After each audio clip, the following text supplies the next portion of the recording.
पूजनीय संत समाज, सज्जनों और देवियों,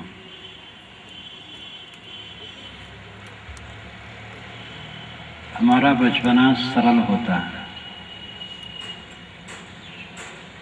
लेकिन बोध नहीं होता। बच्चा किसी बात को लेकर के मचल जाता है, थोड़े में क्रोध करता है, हाथ पैर पटकता है, थोड़े में रोने लगता है, खुश हो जाता है, अबोध रहता है, लेकिन सरलता रहती है। बच्चे लड़ते हैं, एक दूसरे को मारपीट भी देते हैं और दूसरे समय फिर आकर के मिल लेते हैं, वो भूल जाते हैं। सरल होते हैं, अबोध होते हैं। बचपना की विशेषता है सरलता। जवानी में बोध हो जाता है, व्यवहार की समझ हो जाती है, इसलिए किसी बात को लेकर के मचलना, रोना, बिगड़ना ये नहीं होता। लेकिन सरलता खत्म हो जाती है। जवान सरल नहीं रहता, कुटिल हो जाता है, अनेक वक्रता आ जाती है। जवान को व्यवहार की तो समझ हो गई थोड़ी मोड़ी, लेकिन अनुभव नहीं रहता। जवानी में सर्वत्र सुख की बहिया आ रही है, ऐसा लगता है। यहां से सुख मिलेगा, वहां से सुख मिलेगा, अनुभव नहीं रहता। परिपक्व अवस्था आते तक वो देखता है कि जहां से मुझे सुख की कामना थी, दुख मिला, तब अनुभव होता है। परिपक्व अवस्था और बुढ़ापा में अनुभव बढ़ जाता है, तो इस अनुभव से उसे वैराग्य मन में होना चाहिए, निष्कामता, अनासक्ति होनी चाहिए। संसार का कच्चा चिट्ठा आज तक उसने देख लिया, कैसा है भंगार, पूरा भंगार है। लेकिन वैराग्य नहीं होता है, खींच होती है, उद्वेग होता है। बूढ़ा उद्वेगित रहता, क्रुद्ध, अंदर अंदर तामस में जलता रहता। रोते रोते आदमी जन्मता है और शिकायत करते करते जीता है और पछताते पछताते मरता है। ये जिंदगी की हार। अभी आपने भजन में सुना, जीत की हार अभी बाकी है, धार अभी बाकी है, पार अभी बाकी है। जवानी में जीत, बुढ़ापा में हार। जवानी में कमाते हैं, बच्चों पर शासन है, जहां रहते हैं जरा सन्न फन से रहते हैं। बुढ़ापा में पहुंचे, कमाना भी बंद हुआ, एक किनारे बैठ गए, घर का मालिक बच्चा हो गया। अब सब समय सब में त्रुटि दिखाई देती, बच्चा कहे में नहीं, बहू बढ़िया भोजन नहीं बनाती, बाहर के लोग भी मेरे ऊपर ध्यान नहीं देते। जब बाहर के लोग आते हैं तो बच्चे से मिलना चाहते हैं, उनसे नहीं मिलना चाहते, क्योंकि उनकी जिम्मेदारी नहीं है, स्वाभाविक है। तो उनको खटकता है, अरे मैंने ही घर बनवाया, मैंने बच्चे पैदा किया, मैंने सब कुछ पढ़ाया लिखाया बढ़ाया, अब मुझे लोग पूछ नहीं रहे, क्योंकि समझ नहीं। आदमी जीवन भर दुख का अनुभव करता है। जवानी में हविस, तृष्णा और वो असंतोष का दुख, बुढ़ापा में शिकायत, पूरा जीवन दुख से भरा रहता है। मनुष्य का जलता रहता है। जवानी में तमाम कामनाओं में जलता है, बुढ़ापा में शिकायत में जलता है। दुख से भरा जीवन, इस दुख से पार होना जीवन का मतलब है। जैसे कोई बिस्तर बिछाते बिछाते सुबह कर दे और बिस्तर पर लेट न सके, शाम से बिछाना शुरू करे और सुबह हो जाए, फिर काम धाम में लग जाए, फिर शाम आए तो फिर बिछाना शुरू करे और फिर सुबह हो जाए। मनुष्यों की ही दशा है। व्यवस्था व्यवस्था व्यवस्था व्यवस्था करते चले जा रहे हैं और व्यवस्था में जिंदगी पूरी हो गई, शांति अवस्था नहीं आई। व्यवस्था के बाद शांति अवस्था आनी चाहिए, लेकिन व्यवस्था ही बीत गया, शांति अवस्था आई ही नहीं। ये हार, जिंदगी की हार। ये जिंदगी मुक्ति के आनंद को भोगने के लिए है। मानव जीवन मुक्ति के आनंद को भोगने के लिए। मुक्ति का आनंद अहंकार कामना छोड़ने से होगा। अहंकार जितना है बेवकूफी के सिवा कुछ नहीं। मूर्खता, बेवकूफी, अहंकार पर्याय है। कौन सी वस्तु आपकी है जिसका आपको अहंकार है? अभी आ रहे थे, भैंसे की एक गाड़ी जा रही थी, एक लड़की साइकिल से जा रही थी। वेग ही तो एक्सीडेंट का कारण है। लोग धीरज धर के नहीं जाना चाहते, शांति से चलें, पिछड़ करके चलें। ओवरटेक करने की चेष्टा हरदम, लड़की साइकिल से तेज चलना चाहती थी, उसकी एक पहिया भैंसे गाड़ी के पहिए के नीचे चली गई। पहिया खराब हो गई, पैर बच गए, सबसे बड़ी बात है। पैर जाता था तो बहुत नुकसान होता। भैंसा गाड़ी आगे निकल गई, फिर वो साइकिल लेकर के एक तरफ खड़ी हो गई।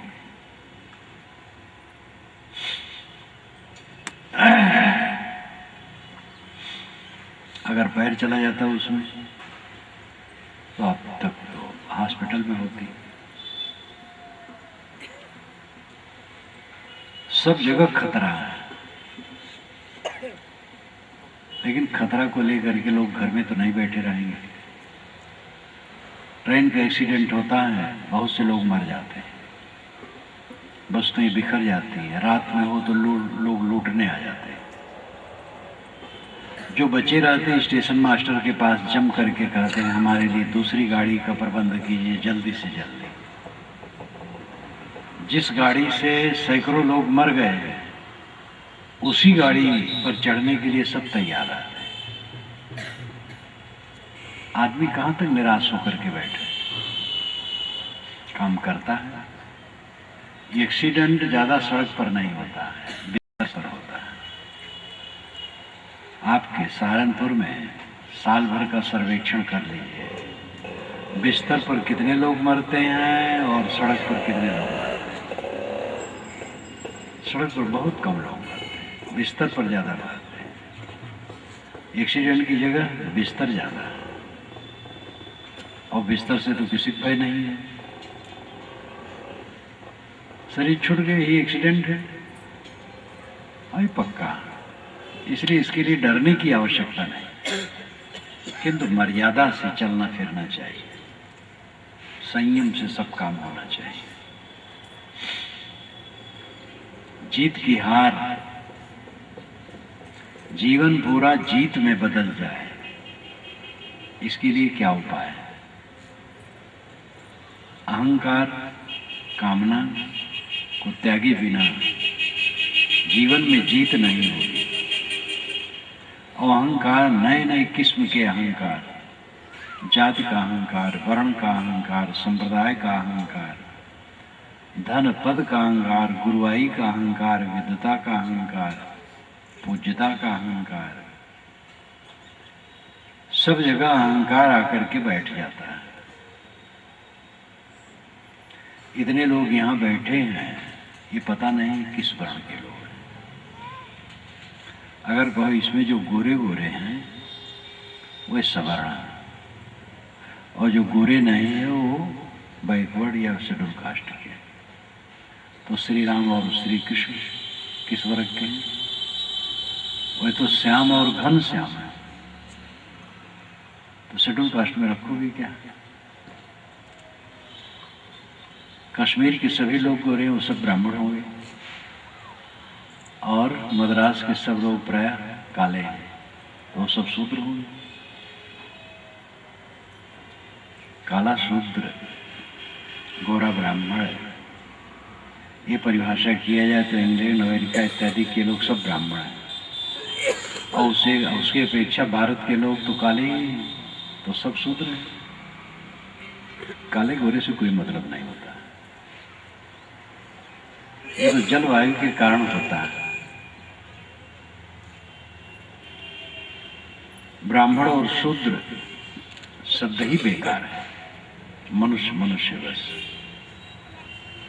अगर ब्राह्मण कहा जाए तो आत्मज्ञानी ब्राह्मण है। ब्रह्म अग्नि को कहा गया था। वेद शुरू होता है अग्नि से, अग्नि मेले पुरोहितम यज्ञ से। अग्नि को ब्रह्म कहा, और अग्नि में हवन करने वाले को ब्राह्मण कहा, और जिस वेद मंत्र से हवन किया जाए उच्चारण करके, उस वेद मंत्र को भी ब्रह्म का। आगे चल करके आत्मा को ब्रह्म का, और वो स्थिर हो गया। आत्मा ब्रह्म, ब्रह्म नाम बड़ा, बृहत्वाद ब्रह्म। बृहत होने से ब्रह्म है, बड़ा कौन है? आत्मा। ज्ञान विज्ञान का स्रोत आत्मा है, जीव है, चेतन है। सबका शरीर मिट्टी का है, और सबका आत्मा शुद्ध चेतन है। शरीर शूद्र है, आत्मा ब्राह्मण है, सभी ब्राह्मण शूद्र हैं। जितना कोई शरीर परस्त हो शूद्र है, आत्म परस्त हो ब्राह्मण है। देह इंद्रिय का जितना गुलाम हो शूद्र है, और आत्मज्ञान में रमता हो ब्राह्मण है। ये तत्व विवेक है। जात पात की भावना हमारे भारतवर्ष में बहुत ज्यादा है, और जाति का अर्थ होता है पैदा होना। जिनकी पैदाइश एक है उनकी जाति है, जिनकी पैदाइश भिन्न है उनकी जाति भिन्न है।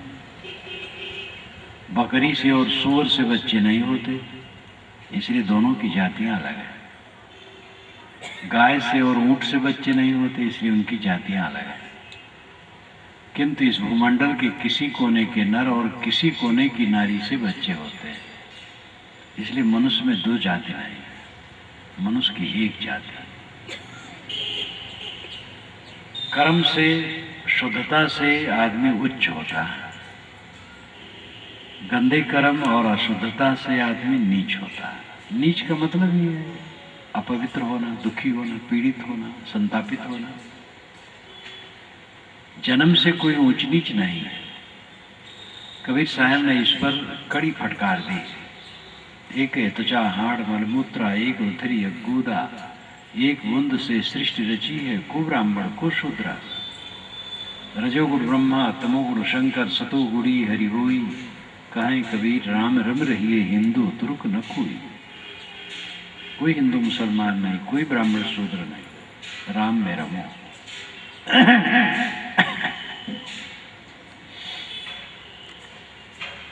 जात पात की भावना, छुआछूत की भावना की परीक्षा होनी चाहिए। मनुष्य की एक जात है, दो जातें नहीं। छुआछूत आचार के आधार पर है, छुआछूत का महत्व है। गंदी स्थिति में है आदमी अछूत है, स्वच्छ स्थिति में हो गया अछूत नहीं। एक मेहतर स्नान करके शुद्ध वस्त्र पहन लिया, अछूत नहीं। दूसरा व्यक्ति है टट्टी घर में गया, टट्टी हो के आया, अछूत है, स्नान कर लिया तो अछूत तो खत्म हो जाए। गंदा आचरण है अछूत है, पवित्र आचरण है अछूत नहीं है। आचार विचार की पवित्रता, शुद्धता और अशुद्धता में छूतत्व अछूतत्व होते हैं। जन्म से कोई छूत अछूत नहीं। आज से 500-600 वर्ष पूर्व सदगुरु कबीर ने ये चाहा था कि मानव मात्र का अधिकार सभी दिशाओं में समान हो और कोई किसी को अछूत न करे, जैसी जिसकी योग्यता हो आगे बढ़े। और वह आज कानून के रूप में बदल गया। स्वतंत्र भारत में कानून के रूप में बदल गया। ये कबीर विचारों की सच्ची विजय है। लोकसभा भवन और विधानसभा भवन में वर्ण व्यवस्था के समर्थक भले बैठे हों, लेकिन उनको विवश होकर के कबीर के अनुसार मानवीय दृष्टि रख करके कानून बनाना पड़ेगा। वो बना रहे हैं। कानून बनाने वालों में चाहे किसी को खटकता हो खुद, ये रे ब्राह्मण और शूद्र सब बराबर हो जाएंगे, लेकिन मजबूर होकर उनको बनाना। एक थानेदार है, ब्राह्मण है, रूढ़ ब्राह्मण जैसे लोग कहते हैं, ब्राह्मण कहे जाने वाले घर में जन्मा। एक किसी शेड्यूल कास्ट के युवक ने वहाँ पर एप्लीकेशन दिया कि अमुक जगह में मुझे अछूत कह करके अपमानित किया गया। तो उस ब्राह्मण कहे जाने वाले थानेदार को उसे पकड़ना होगा जो उसे अछूत कहा है और जेल भेजना होगा। कानून ऐसा बना है। ये स्वतंत्र भारत में कबीर विचारों का कानून बन गया है। ये कबीर विचारों की गंभीरता है और यही सब समय होना चाहिए। मानवता के साथ अपराध ही नहीं, पाप। किसी को तलवार से मार देना महापाप है, और किसी के मन में बैठा देना कि तुम जन्म से नीच हो और घोर पाप है। उसकी तो आत्मा का हतन कर दिया गया। इसलिए कभी किसी से कोई जाति न पूछे, किस जाति से हो। मनुष्य जाति देख रहे हो, किस जाति से। विवाह शादी करना हो तब आप पूछ ले। अगर आप अंतर जाति शादी मानते हैं तो उसमें पूछने की जरूरत नहीं, आचार विचार और स्थिति देखना होगा। और अगर अंतर जाति शादी नहीं मानते हैं तो जात पूछ लीजिए। वो कभी लड़की और लड़का की शादी करने के संबंध में पूछना पड़ेगा, ज़्यादा नहीं। लोग तो रास्ता चलते पूछते रहते हैं, भैया कौन लोग हो, किस दूध के हो। ये बहुत बड़ी गलती है। कभी जात किसी से मत पूछो। जात देख रहे हो मनुष्य। एक आदमी ने एक से कहा किस जात के हो, तो वहाँ एक बैल बैठा था। उन्होंने कहा ये किस जात का है? ये तो बैल है। ये तो बैल को पहचान लिया, मनुष्य को नहीं पहचान।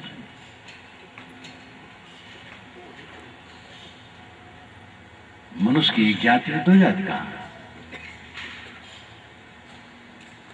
किसी को अछूत मत कहो, भेदभाव की भावना छोड़ो।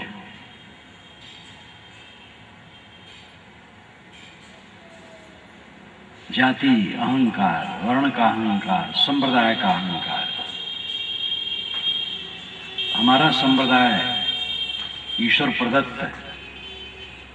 हमारी किताब ईश्वर ने दी है।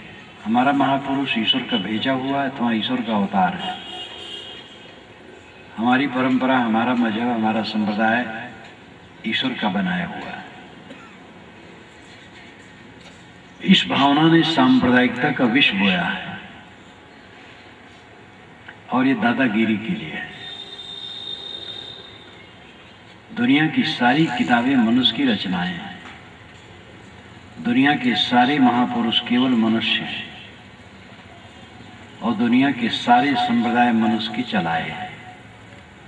यही वास्तविकता है। इस वास्तविकता को स्वीकार कर लेने पर सांप्रदायिकता का विष खत्म हो जाएगा। सांप्रदायिकता के जो विष फैला है उसके मूल में झूठाई है। अलौकिकता की बात, अपने संप्रदाय, महापुरुष और पुस्तक, इन तीन के विषय में अलौकिकता का आरोपण ये सांप्रदायिक विष पैदा करता है। जैसे जाति अहंकार है वैसे संप्रदाय का अहंकार है। हमारे संप्रदाय वाला स्वर्ग और मोक्ष पाएगा, दूसरे वाला नहीं। ठेकेदार बने हैं लोग, मोक्ष और स्वर्ग देने के ठेकेदार ये मजहब वाले बने। मोक्ष और स्वर्ग व्यक्तिगत विषय है। मन मैला है, नरक है। मन स्वच्छ है, स्वर्ग है। मन मोह माया में डूबा है, बंधन है। मन मोह माया से मुक्त हो गया, मोक्ष है। ये व्यक्तिगत विषय है। कोई संप्रदाय सत्य का ठेकेदार नहीं है। इसलिए जैसे जाति अहंकार छोड़ना चाहिए, वैसे संप्रदाय का अहंकार भी छोड़ना चाहिए। सभी अहंकारों का केंद्र शरीर है और शरीर पानी का बुलबुला है। कब ये ढल जाए कुछ ठिकाना नहीं, कब रोगग्रस्त हो जाए, कब शून्य हो जाए। पद प्रतिष्ठा, धन दौलत, विद्या, अधिकार सब कुछ नाशवान। बड़े बड़े विद्वान विस्मृत में चले जाते हैं। महापंडित राहुल सांकृत्यायन 33 भाषाओं का ज्ञाता और कई भाषाओं में तो निष्णात, लेकिन उसको विस्मृत का रोग हुआ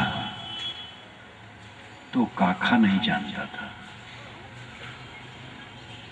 भिक्षु धर्म रक्षित जो वाराणसी सारनाथ के बोध कॉलेज के प्रिंसिपल थे, उन्होंने मुझे बताया था सन 71 में कि राहुल सांकृत्यायन अगर जीवित रहते और स्वस्थ हो जाते तो फिर से उनको काखा और ABCD पढ़ाना पड़ता। ऐसा विस्मृत का रोग हो गया था। कुछ स्थिर नहीं है, सब नाशवान है। किस चीज का अहंकार है? देखते देखते सब गलता जाता है। बनना और बिगड़ना ये जगत का स्वभाव है। बन रहा है, बिगड़ रहा है। उत्पत्ति प्रलय, नित्य उत्पत्ति नित्य प्रलय होगी। जिस पर हमें गर्व है वो सब नाशवान है। नाशवान पदार्थों को लेकर के लोग आपाधापी करते हैं, चालबाजी करते हैं, तिकड़मबाजी करते हैं, राजनीतिबाजी करते हैं और हत्या तक करते हैं। सामूहिक हत्याएं होती हैं और 4 दिन के बाद स्वयं उसी काल के गाल में चले जाते हैं। माया करक कदीम है, कुकुर मिले लक्कोट, दावा करी करी पचमुए, अंध चले सब छोड़। माया, दुनिया की माया कैसे है? करक कदीम, करक हड्डी, सूखी हड्डी, कदीम पुरानी अनादिकाल की। ये माया अनादिकालीन है, सूखी हड्डी। कुकुर मिले लखकोट, लाखों करोड़ कुकुर मिले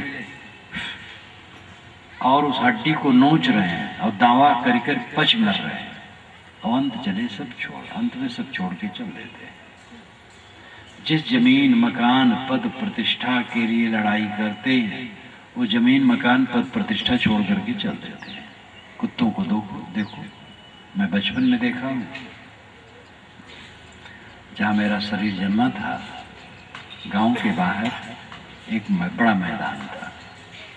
उस मैदान के एक किनारे गांव के मरे हुए पशुओं को लोग लाते थे और वहाँ चाम और मांस निकाल करके हड्डी छोड़ देते थे। जब काफ़ी हड्डी हो जाती थी तो वो बेच लेते थे, जो पेशे वाले थे। तो वहाँ सूखी हड्डियों को कुत्तों को नोचते देखा और झगड़ते देखा और एक दूसरे को कुत्ते चढ़ बैठते थे, काट लेते थे। और सूखी हड्डी को कुत्ते चाटते हैं तो उनकी मूर्धा से रक्त निकलता है गरम गरम, और उसका स्वाद वे चखते हैं तो समझते सूखी हड्डी से निकल रहा है। ऐसे दुनिया के जितने भोग हैं, सबसे बड़ा भोग काम भोग माना जाता है, जो बिल्कुल सूखी हड्डी अपना ही शक्ति क्षय करके आनंद की कल्पना। सुख किसमें है? एक आदमी शांत बैठा है, इतने में उसके मन में काम वासना उदय हो गई, मन खलबला गया, नहीं रोका और खलबलाया, बेबल हो गया। स्त्री है तो पुरुष की कामना, पुरुष है तो स्त्री की कामना। फिर क्षय, मलिनता, पछतावा, ग्लानि, क्या हुआ? सुख कामना। सुख तो पहले था जब चित्त शांत था, ये तो दुख हुआ सब। आदत बनी, वासना उद्वेगित कर रही है, क्या फायदा हुआ? सबसे बड़ा सुख जिसको मान रखे हैं उसी के पीछे सारी व्याधियां। सम्मान का सुख, पद का सुख, पद को लेकर, महंती को लेकर के हत्याएं होती हैं, और सामान्य चालबाजियां तो होती ही हैं। कहीं कहीं अति हो जाता है, लोग तो अगले महंत को मार करके लोग बैठते हैं, तिकड़मबाजी से मरवा देते हैं, और थोड़े दिन के बाद स्वयं मर जाते हैं या मार डाले जाते हैं। तो भोग की वासना आदमी को पाप में लिप्त कर दे। राजनीतिक बाजी की दशा तो आप देख ही रहे हैं, कैसी दुर्दशा है।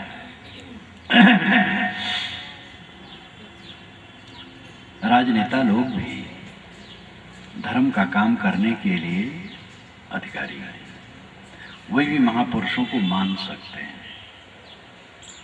लेकिन राजनेताओं को चाहिए कि वह धर्म और धार्मिक महापुरुषों को राजनीतिक लाभ के लिए उपयोग में न लें। राम को मानो, राम का उपयोग राजनीतिक न करो।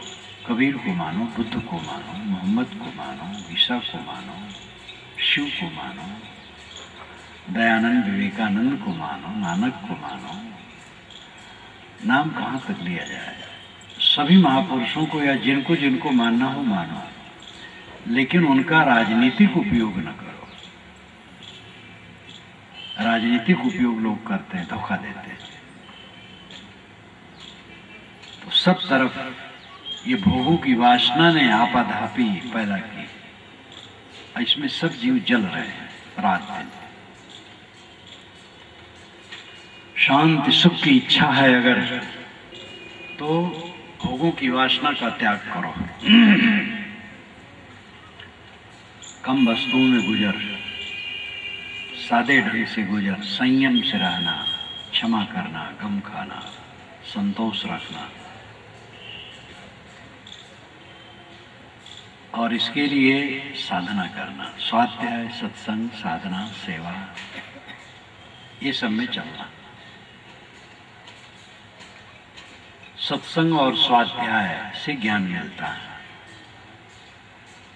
जो साधन संपन्न संत और भक्त हैं उनके पास बैठे। साधकों में दो धारा है, एक गृहस्थ, एक विरक्त। विरक्त आगे है, गृहस्थ पीछे है, लेकिन लेवल एक है, सड़क का लेवल एक है। दोनों उस मार्ग में चल रहे हैं। जो साधना में चलता हो, बोध विचार में चलता हो, ऐसे संतों और भक्तों की संगत करो और उनसे विचारों की प्रेरणा लो। दूसरा आधार सदग्रंथ है, ज्ञान के ग्रंथ। ज्ञान के ग्रंथ रखो, उसका पठन पाठन करो। आजकल विज्ञान ने सुविधा दे दी है, प्रवचनों की रिकॉर्डिंग चलती है, और घर में लगा दो, सब सुनते रहें। ये भी सत्संग है। तो ये ज्ञान की खुराक के लिए श्रवण और पठन, ये दोनों की जरूरत है। इसके साथ साथ रोज चिंतन और ध्यान। चिंतन का अर्थ है वास्तविकता का विवेक करना। एक मनोविलास, एक चिंतन, दोनों बड़ा फर्क है। एक बूढ़ा आदमी कल्पना करता है मैं 22 वर्ष का जवान हूं, झोपड़ी में और महल की कल्पना करता है। ये मनोविलास है, ये नरक है। चिंतन का अर्थ है जो जैसे है उसको वैसे देखना। शरीर हड्डी का ढांचा, चाम का थैला, मरवांस का पिंड है, जड़ है। आत्मा शुद्ध चेतन है, मैं शुद्ध चेतन हूँ, शरीर नहीं हूँ। सब चीजें परिवर्तनशील हैं, जीव के साथ कुछ रहने वाली नहीं है। इन वास्तविकताओं को देखना चिंतन कहलाता है। चिंतन से मोह कटता है, मोह कटने से साधना में सरलता होती है। ध्यान का अभ्यास करो, अकेले में बैठो, ध्यान करो। हर आदमी को 1 घंटा, 2 घंटा, 3 घंटा, 4 घंटा, जितना संभव हो 24 घंटे में अलग बैठने का काम करना चाहिए। अकेले में बैठो और संतों से, ग्रंथों से जो विचार मिले हैं उसका चिंतन करो, अथवा सदग्रंथ पढ़ो अकेले में बैठ करके, या चिंतन करो या ध्यान करो। स्वाध्याय, चिंतन और ध्यान, ये 3 को लो। औपचारिक पूजाएं भी अकेले में बैठ करके लोग करते हैं। कोई मूर्ति या पिंड रख लिए, फूलपत्ती चढ़ाते हैं, मंत्र जपते हैं, अच्छत चढ़ाते हैं, ऐसा भी करते हैं। कोई नमाज पढ़ता है, कोई प्रार्थना करता है, ये सब भी अपनी साधनाएं हैं। जिस योग्यता की जो हैं करते हैं, ठीक है, कोई बुरा नहीं। लेकिन कल्याण के लिए चाहिए स्वाध्याय, चिंतन और ध्यान। स्वाध्याय से ज्ञान का अर्जन होगा, चिंतन से मोह कटेगा और ध्यान से वो अवस्था आएगी जिसे आप चाहते हैं, दुखहीन दशा। ध्यान की प्रक्रिया क्या है? सद्गुरु गोविंद ने कहा, सहज ध्यान लो, सहज ध्यान लो। और संतो सहज समाधि भली, सहज समाधि और सहज ध्यान उन्होंने दोनों कहा। ध्यान की पहली प्रक्रिया है चित्त को एकाग्र करने का अभ्यास करना। दूसरी अंतिम प्रक्रिया है चित्त वृत्ति को शांत कर देना। एकाग्र करना और शांत कर देना, दोनों में फर्क है। एकाग्र का अर्थ है एक अग्र, आगे एक। हमारा मन बहुत शाखा वाला है, भटकता रहता है इधर उधर। उसको एक लक्ष्य में बांधें, अकेले में बैठे। उसके लिए तैयारी ये चाहिए कि सात्विक भोजन करो, नशा और मांस से दूर रहो। सात्विक भोजन करो और हल्का भोजन करो, डट के न करो। लड़ाई झगड़ा विवाद कला से दूर रहो, संयम से रहो। और सुबह शाम जब अवसर हो अकेले में बैठो, स्थिर आसन से बैठ जाओ। रीढ़, गला, सिर सीधा रखो, आंखें बंद कर दो और अपने लक्ष्य को एक आधार में टिकाओ। अगर आप किसी महापुरुष को आदर देते हैं, उसके चित्र को मन में ले लो, उसी में मन टिकाओ।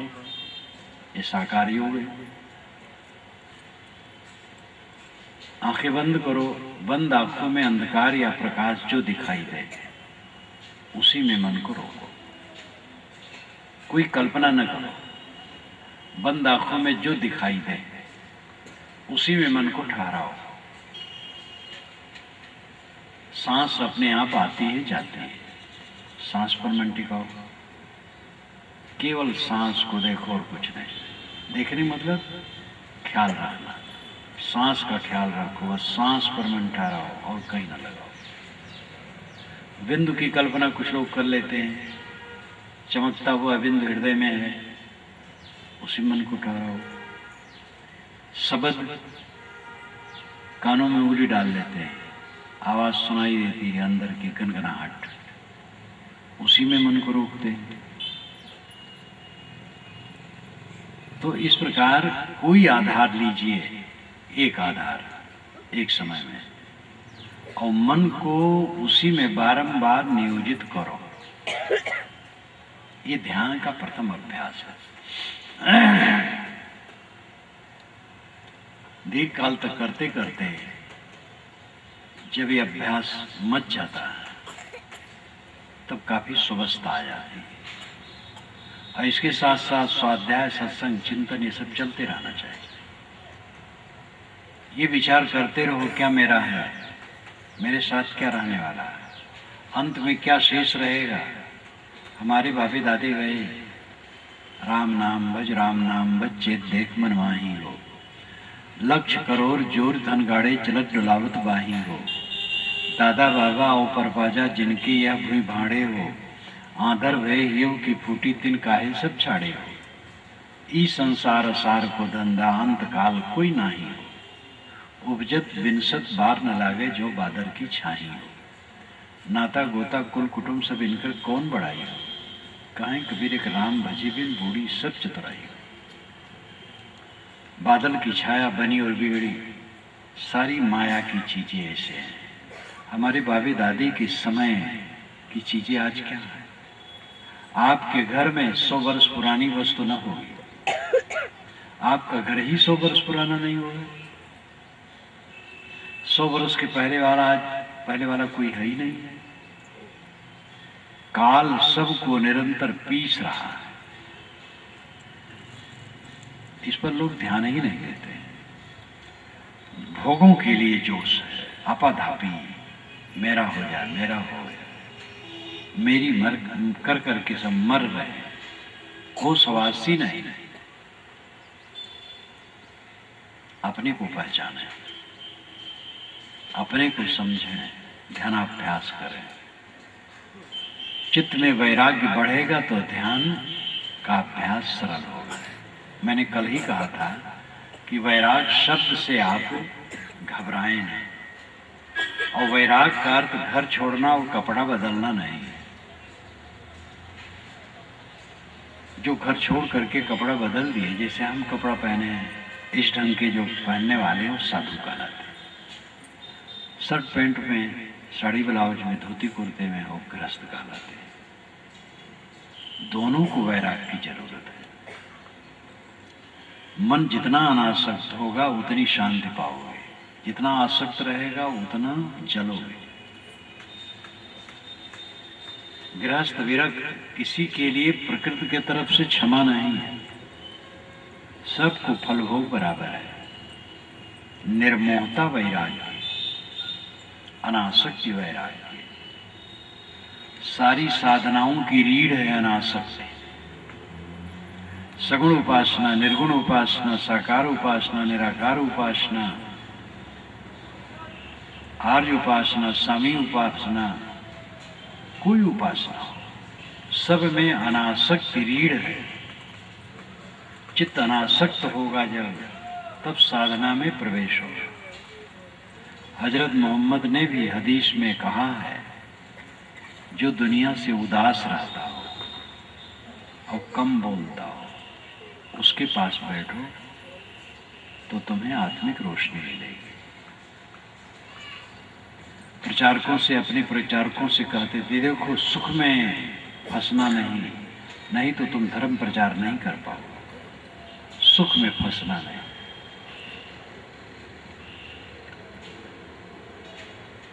बाइबल उठाओ, वेद, कुरान और ग्रंथ, गीता, रामायण, सतगुरु कबीर की वाणी, नानक साहब की वाणी, दरिया साहब की वाणी, गरीब साहब की वाणी, गोस्वामी जी की वाणी, कोई वाणी उठाओ। अनासक्ति पर जोर हर जगह है। लोग कहते वेदों में वैराग्य नहीं है। वेदों में मनुष्य को मर्त्य कहा गया है। मर्त्य, मरण धर्म। जानवरों को मर्त्य नहीं कहा गया। जानवर भी मरते, लेकिन जानवर समझेंगे नहीं, मनुष्य समझेगा। तो वेद के ऋषि मानव मनुष्यों को चता रहे हैं, तुम मर्त्य हो, मरण धर्म हो। हर जगह वैराग की बात मिलती है, हम सुन पावे तो। ये पूरी सृष्टि जो दिखाई देती है वैराग का उपदेश करती है। बचपन से आज तक आप क्या पाए हैं? दुख के अलावा कुछ पाए हैं? ठोकर ठोकर ठोकर, चाटे चाटे चाटे, चाटे और कांटे, क्या पाए? ये जवान लोगों को भ्रम होगा कि नहीं मिलेगा जरूर, जवान भ्रम में रहते हैं। लेकिन कोई जवान अपने पास बैठे बूढ़े से पूछ ले कि बाबा आप जीवन में क्या पाए, तो अगर वो अकल वाला होगा तो बताएगा। ये जवान लोगों को बूढ़े लोग क्यों नहीं बता देते हैं? मालूम होता बूढ़ों को ईर्षा है जवानों से कि हमें नहीं कोई बताया था, हम क्यों बताए, ये भी मुन्ना भोगे दुख। लेकिन अगर किसी जवान को बूढ़ा बताए तो जवान विश्वास भी तो नहीं करेगा, वो सोचेगा इन्होंने तो आनंद ले लिया और हमें भटका रहे हैं। तो जवानी में एक भ्रांति रहती है, सुख आ रहा है, सुख आ रहा है, आ रहा है। बूढ़े तो देख लिए, ठोकर खाते खाते पा गए सुख। मुकदमा में हारे हुए, जुआ में हारे हुए जुआरी की तरह बूढ़े बैठे हैं बेचारे। ये बुढ़ापा जीवन मुक्त के लिए है। ये तब होगा जब साधना भजन में मन लगाओ, आसक्ति छोड़ो, ध्यान करो, चिंतन करो, अंतर्मुख हो। नहीं तो बुढ़ापा रोते रोते बस समाप्त हो जाएगा। हमारे शरीर के अंगों को, बालों को प्रकृति पकाती है, लेकिन हमारे मन को नहीं पकाती। हमारे काले बाल उजले हो जाते हैं, चिकना चाम सिकन से भरा हो जाता है, अंग ढीले हो जाते हैं, सब जितने अंग सब ढीले ढाले और विद्रूप हो जाते हैं। प्रकृति शरीर को, बालों को, सबको पकाती है, मन को नहीं पकाती। मन को पकाने के लिए आपको स्वयं भक्ति, साधना, ज्ञान, वैराग्य में चलना होगा। मन पके तब अमृत है। कच्चे फल, कच्चे आम खट्टे होते हैं, चिकने तो होते हैं लेकिन खट्टे होते हैं। पके आम में सिकन भले हो लेकिन मीठे होते हैं। जवान देखने में सुंदर भले लगे लेकिन एक कच्चे होते हैं, और बूढ़े देखने में सुंदर न लगे लेकिन वो पके होते हैं। किंतु बूढ़ा पका हुआ है जो मीठा हो। प्रायः बूढ़े खट्टे होते हैं। 4 बूढ़े इकट्ठे होंगे तो अपने बच्चों की निंदा शुरू करेंगे, कहीं भैया राम राम, राम राम, कुशल मंगल। कुशल मंगल क्या बताऊं, लड़का कहे में नहीं। अरे माताएं भी अपने बहुओं पर डटी रहती हैं, बहू की निंदा करती हैं, और बहू की जितनी निंदा करोगे समझ लो बुढ़ापा आपके लिए सुखद नहीं होगा। बहू तो बनेगी मलकिन और तुम एक किनारे बैठ जाओगे, तो बासी भात तुम्हें दे दिया करेगी। लेकिन अगर अपने सास को कोई बासी भात देगी तो उसे भी बासी भात मिलेगी जब वो बूढ़ी होगी तो। इसलिए ऐसा नहीं करना। ये माताएं अपने बहुओं को कोसती रहती हैं और ये देवता लोग अपने बच्चों की निंदा करते रहते हैं। कभी बच्चों की निंदा न करो।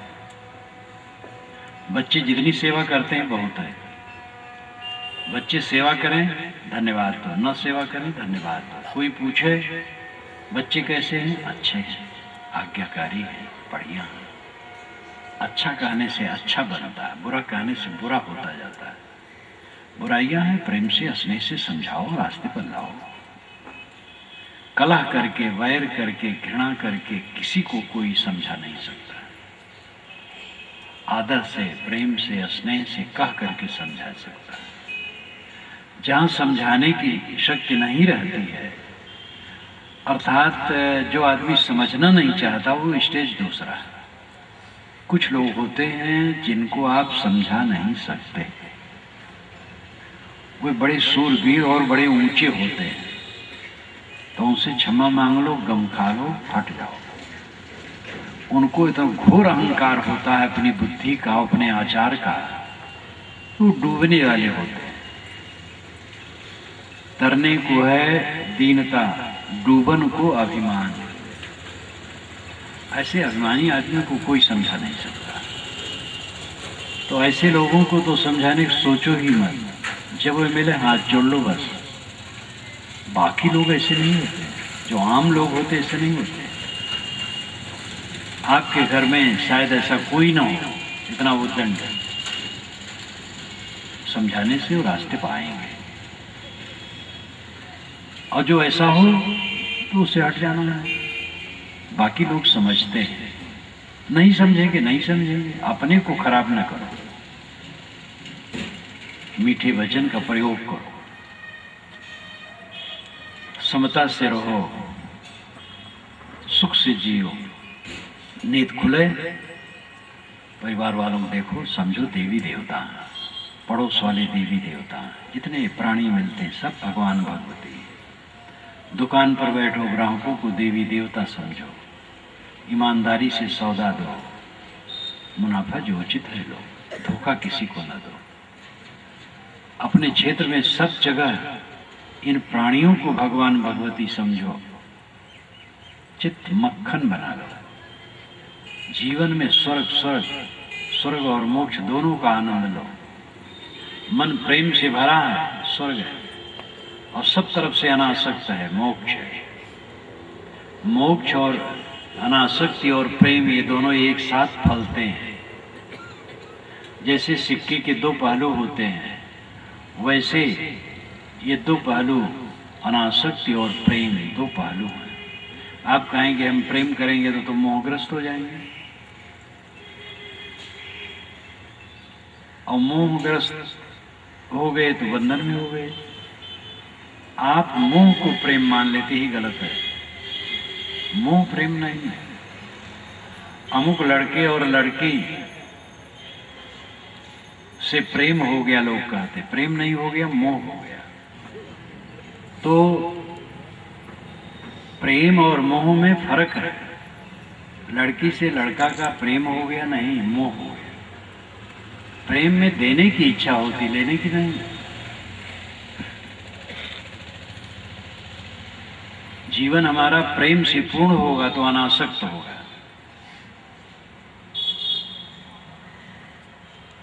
महाराज राम के मन में प्रेम था, मोह नहीं था। मोह होता तो राजगद्दी के लिए बैठ जाते, उनको कोई हटा नहीं पाता। सारी सत्ता उनके साथ थी, कई कुछ न कर पाती। भरत आते, राजगद्दी राम की हो जाती, लेकिन उनके मन में सत्य के लिए प्रेम था, और वे छोड़ करके चल दिए। भरत को गद्दी मिल गई थी, लेकिन उनको सत्य के लिए प्रेम था, गद्दी उन्होंने नहीं ली। ये प्रेम है। वो लड़की अमुक लड़का से मोह कर ली, ये प्रेम नहीं है, तो मोह है। तो प्रेम के कबीर साहब ने कैसा कहा है, ढाई आकर प्रेम का पढ़े सो पंडित हो। ये लड़की लड़का प्रेम है, चाम का। चाम देख करके मोहा गए, यही प्रेम ढाई आकर का है, वही विद्वान होता है। कम से कम कबीर साहब की साखी तो याद करो। वे प्रेम को सब तरफ का पांडित्य एक तरफ रख देते हैं, और प्रेम का पांडित्य वजनदार बताते हैं। प्रेम का पांडित्य, पोथी का पांडित्य नहीं। जो प्रेम से परिपूर्ण है वो पंडित है। तो मन में प्रेम है और अनासक्ति है, बस स्वर्ग और मोक्ष दोनों है। कमाते खाते तो सब है, जीते सब है, सुख से नहीं रहते। अगर पेट न भरे और तन भर कपड़े न हो और रहने की जगह न हो और कोई दुखी हो, तो ये बात सार्थक लगती है। लेकिन पेट भर खाते हैं, वो कपड़े भी पहने और सोने की जगह भी, फिर भी दुखी। इतने नहीं, बैंक बैलेंस है, नियमित आमदनी है, फिर भी दुखी है। और इतना ही नहीं, अरबपति खरबपति है, लेकिन दुखी है। तो ये दुख धन पद विद्या अधिकार से नहीं दूर होगा, गुरु बाबा बनने से भी नहीं दूर होगा, महंत बनने से भी दूर नहीं होगा, आचार्य मंडलेश्वर जगत गुरु बनने से भी दूर नहीं होगा। ये तो आत्मज्ञान, आत्मशोधन, आत्मसंयम, सारी अहंकार कामना छोड़ करके अंतर्मुख होने से होगा। ये काम करो। साधना में लगो, ध्यान चिंतन में लगो। मानव जीवन अत्यंत मूल्यवान है और इसकी सार्थकता साधना में है। सेवा भक्ति शुरुआत है, ज्ञान वैराग्य अंतिम फल है और सेवा भक्ति जीवन भर जरूरी है। ज्ञान वैराग्य में कोई आगे बढ़ जाए और भक्ति कमजोर हो जाए तो ज्ञान वैराग्य ठंडा हो जाएगा। भक्ति तो भूमिका है, सेवा भूमिका है, विनम्रता भूमिका है, उसके बिना तो कुछ नहीं। भक्ति ज्ञान वैराग्य कर्म वाले भी एक विवाद करके एक दूसरे को ऊंचा नीचा कहते हैं, ये गलत है। भक्त की आवश्यकता है, कर्म की आवश्यकता है, वैराग्य की आवश्यकता है, ज्ञान की आवश्यकता है। एक रोटी बनाने में ज्ञान चाहिए, कितना पानी आटा में डालें, कैसे गूंदें, कैसे सेकें, और कर्म चाहिए, सारी चीज़ों को लेकर के भोजन बनाने का काम संपादित करना। और भक्ति चाहिए, श्रद्धा से बनावे, नहीं तो अच्छा नहीं बनेगा। हर काम में ज्ञान भक्ति सब कुछ चाहिए। इसलिए इसमें भी संप्रदाय चल गया, भक्ति मार्गी अलग, कर्म मार्गी अलग, ज्ञान मार्गी अलग। ये गलत है। कबीर साहब ने ऐसा फर्क नहीं माना, उन्होंने सबका समन्वय किया।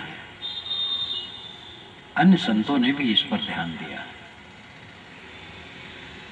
हम लोगों को ये दुर्लभ समय मिला है, इसका उपयोग करें। केवल कमाने खाने, बाल बच्चे पोसने और महात्मा लोग अपना मठ चलाने में न बिताएं। मठ चला के क्या करते हैं?